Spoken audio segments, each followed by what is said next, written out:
と続けんの？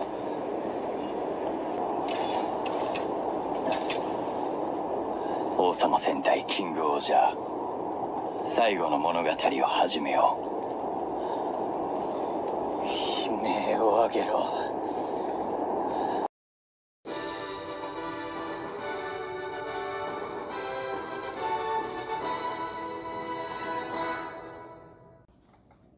I didn't want to watch the last 3 episodes. I wanted to watch the director's cut, where all 3 episodes were cut together, but I couldn't find it.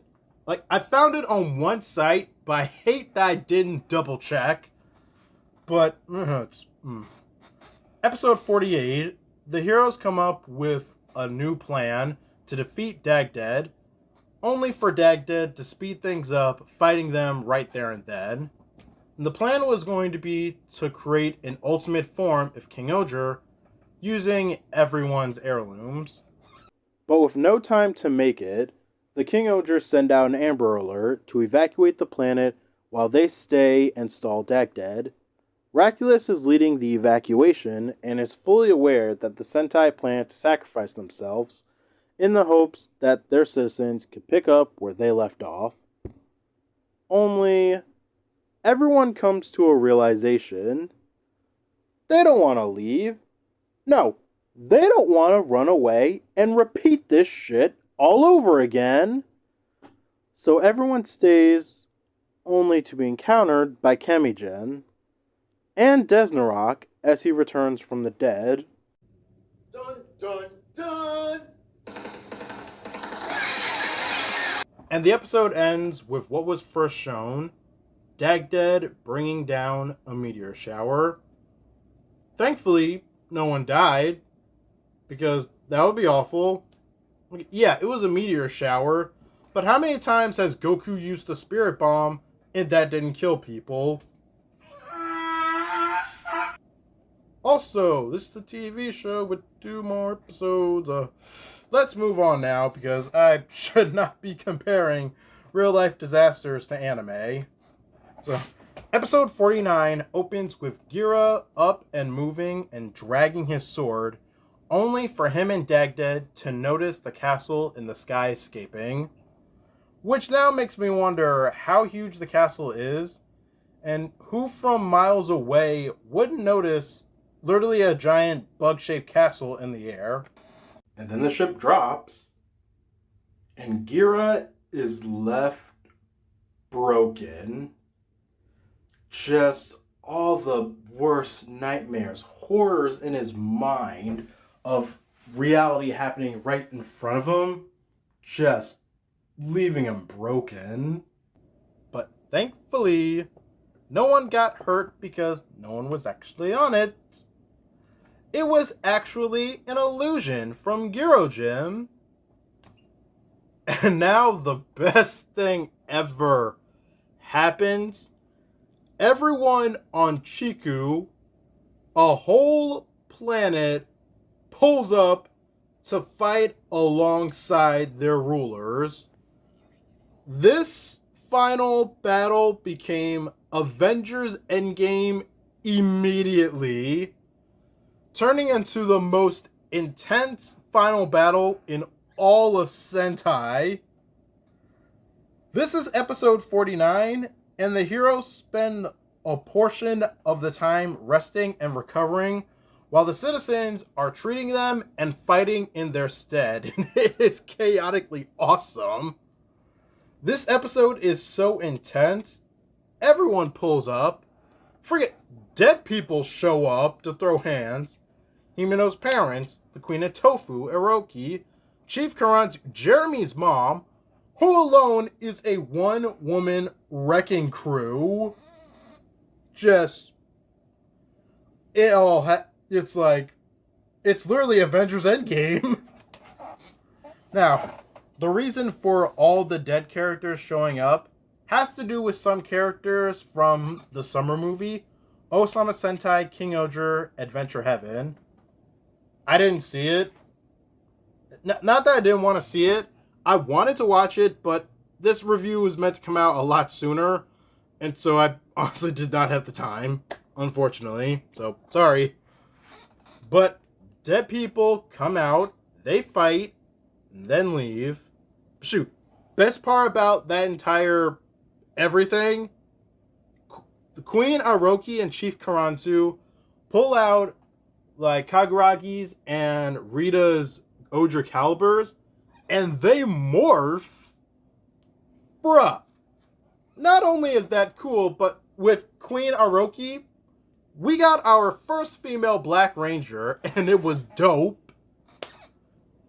It's just, but yeah, the dead people show up, fight for a bit, and leave. That was just fucking awesome.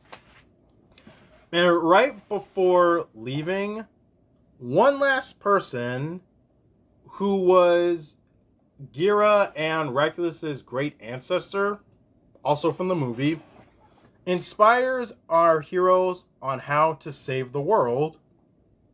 Also, just so I don't forget, Kamigen's still there, and his final fight was with Jeremy, then Regulus, then ends with Desnarok dragging him to hell. So, once again, these writers, man. I don't know if someone just wanted to be dark or whatever, because that's how you write a final episode. Or, no, part of a final episode. Literally think of something like that and just say, fuck it, last episode, just do that. I swear these writers, man. And so, things go to the macro scale, and it's God King-Ohger growing large to face Dagdead on his turf. And now remember, Jeremy's immortality stone. Anyway, Jeremy's immortality stone was used to kill Grody. So everyone literally gives a piece of their energy so that God King-Ohger can grow so huge, literally large enough to reach the heavens. And oh my god, they fight Dagdead in the universe, but good lord. I talk about these last 3 episodes being intense, right? They get a solid hit off of him, pushing or punching him into a dimensional wall, into limbo, but going that hard ends up sacrificing the shoe gods in the process. Good god. Oh my god. It always just seeing Zords be destroyed, it breaks me a little. Just seeing Zords be destroyed, especially Zords that are sentient, they make me think, no! Why? No! But god, they punch Dagdead back down to normal size, and he dies by everyone literally bum rushing him. Like, swords out, literally circle around him, boop, you're done. They killed the spec, which was Dagdead. God, that final battle, I teared up. I teared up through all 3 episodes. I teared up from the unity and the mechs sacrificing themselves only to reach the climax. And it was worth it. And the shoe gods could still be rebuilt, since all that's left of them were their souls. God, it was intense. So sometime later, the rulers are together and having a meeting to unite everywhere under one name. Surprise, surprise, it doesn't go anywhere.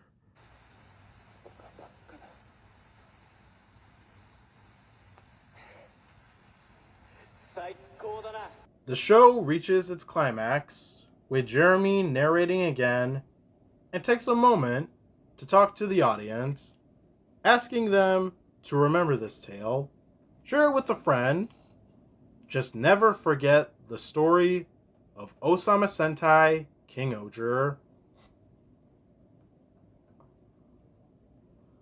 those final 3 episodes, they rocked me. They rocked me and just woo. Let's not just talk about those final 3 episodes. This whole show, woo.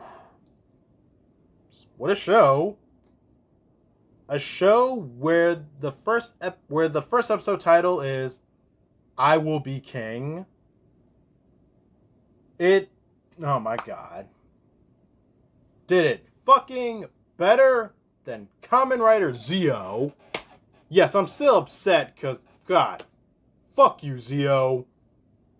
Talking about, I want to be king, just waste my damn time. God. But that's the show. Let's get into the characters. So, Gira. Not my favorite red, but not a bad red. Gira is an interesting character because he's so, basically, childlike. But when shit hits the fan, his serious mode turns on. But wow, Gira was just, I could pay attention when the focus is on Gira. Even though the times where he's like, God, I'm the evil king. That got annoying. Don't get me wrong, I like Gira, but that got annoying real fast. Like, I felt so satisfied that once he heard jail, he turned off playtime. But hey, Gira was a character who said he will become the king, and what happened? He became the king. I also like how there is an actual explanation for almost everything with them, and it's all wrapped up so neatly. It's better that there's a reason for something other than a character just being special. And I appreciate that so much from Gira.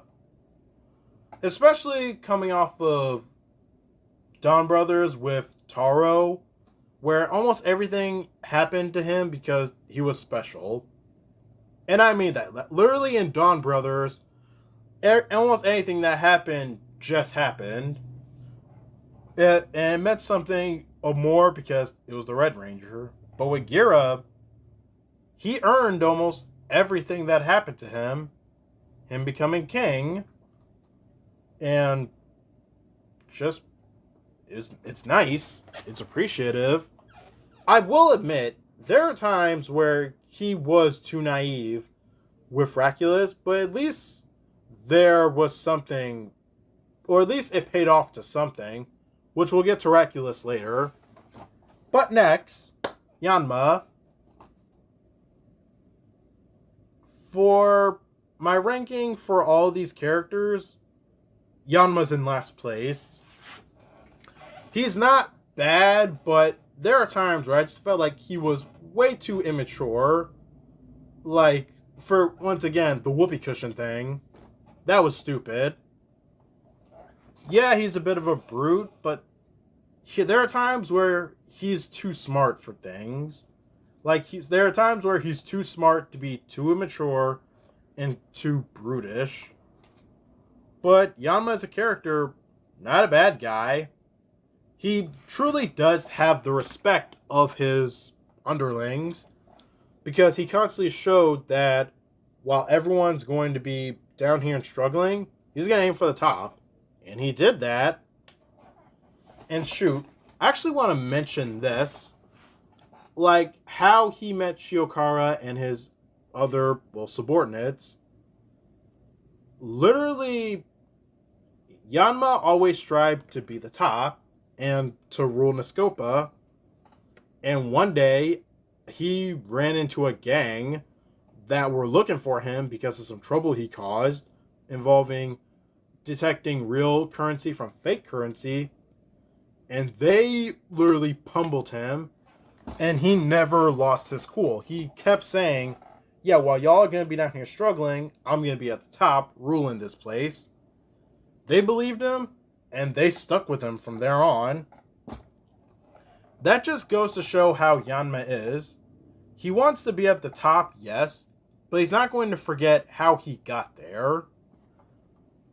And so next, Himino. I liked her. I like that she actually had something to do involving her rivalry with Grody. And between all the rulers, she was the first character I did like because, yeah, she has her thing about being selfish and liking pretty things. I feel like her main thing was how she was able to rule and get the respect of her citizens is because of desire. Her whole thing is having desire and having that motivate you and teaching others how to have desire. Because hey, having desire is good motivation to do things, whether it's picking yourself back up or completing a goal or hell, being the ruler of a nation. But yeah, I liked Himino. And so next, Rita. Not a bad character. There are a couple of times where I thought she was a bit too ridiculous. But other than that, I liked Rita. Like, her... this is funny. The whole... her being a fan of Mofun, a plushie, animated character on TV. That was unique. Because the rest of the time, she's just so serious. Having one little foible that could crack that armor, nice. And as nice as I like that they gave her a backstory with the eye thing. It's like that. I like that they explain some of her traits. But yeah, Rita's cool. So next, Kaguragi de Boski. I ended up respecting him by the end of this show because he started off as such a bastard, but he was such a bastard playing both fields that even without the revelation of Raculus, I would have found some way to try to like him because shoot, he's a crazy bastard. Literally from back when Gira and Raculus were going to have their first duel. And so I think the point is they were going to use poison. So either on Gira or Raculus. And shoot, let me think. Kaguragi was in charge of having the poison. And when he presented the poison, like someone asked, I'm pretty sure it was Himino that said, you made sure to label them, right? And the look on Kaguragi's face makes you think, what? He forgot to label the poisons to know which one was real and which one wasn't. Like, he's that crazy of a bastard. But shoot, this whole revelation of him being on the inside means he had a lot more information to share. But yeah, Kaguragi as a character, like, he's one to deceive and trick and whatnot, but you know that's all within good intent. And shoot, speaking of that good intent, there are some times where it's like he needs to lie to himself to convince himself of things. Like from when God's Wrath happened, and the previous queen, Aroki, she hoarded all of the food, and Kaguragi led a rebellion to dethrone her. What actually happened was all of the food was poisoned by Grody, and she burned all of it. And while she was doing all that to protect her kingdom, she wanted Kaguragi to kill her and take over. But he couldn't do it. So she died in the fire, and everyone believed that Kaguragi had slain her and became the new Lord of Tofu.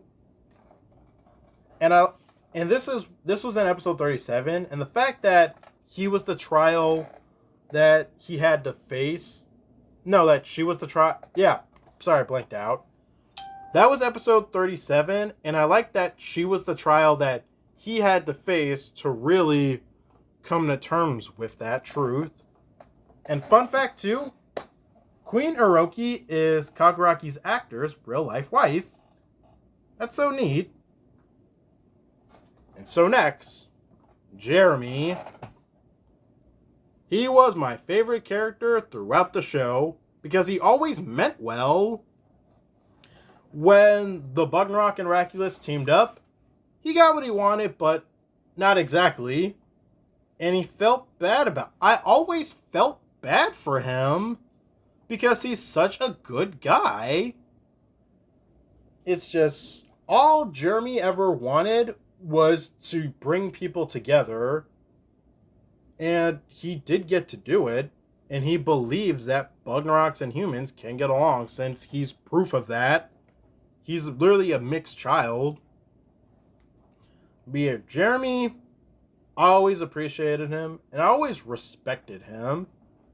Like, if Chiku was a real place and these were all real leaders, I would definitely get behind Jeremy. So next, last but not least, Raculus. Raculus was he was a good character. He was a great villain, and the whole revelation was, honestly, it's pretty interesting that he wasn't actually a bad guy, but he had to be a bad guy just to have a cover and be steps closer to taking down the real bad guys. Honestly, I really liked him as a villain. And the whole revelation, not bad. I don't think I have any real complaints about it. Do I feel like it was tacked on or anything? Nope, not really, because I didn't even see it coming. Or at least, let me put it this way. Now, how do I put this? I didn't watch this show when it was airing, but I did know that Raculus was coming back at some point. I just never knew how. Thankfully, I now got a how, and not bad. And they at least still consider that a lot of people still got hurt and died because of him. Even though he was even though he was putting on a facade, people still got hurt. And he still needed to atone for his crimes. And he did. Shoot, and you want to know what this actually reminds me of, but better? Thouser from 01. After he switched sides, he didn't really do much for redemption. Raculus, on the other hand, does. And I liked it. And I guess while we're talking about characters, do I want to mention Dagdead?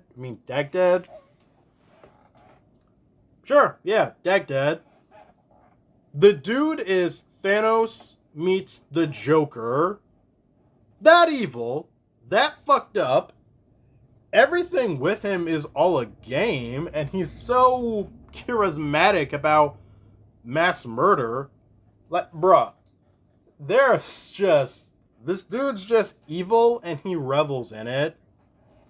And there are a couple times in this show where he's just silly, but I still feel threatened by it because I know if I laugh, he'll snap his fingers and kill my planet.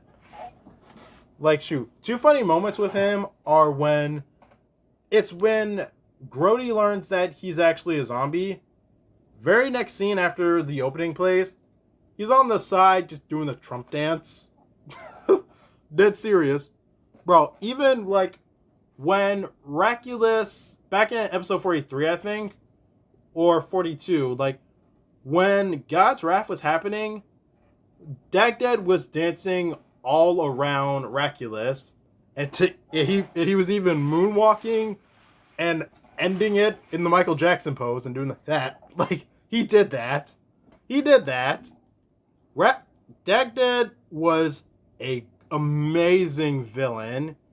He was so terrifying because you had no idea how he was going to react next. And, oh my lord, seeing him defeated was satisfying.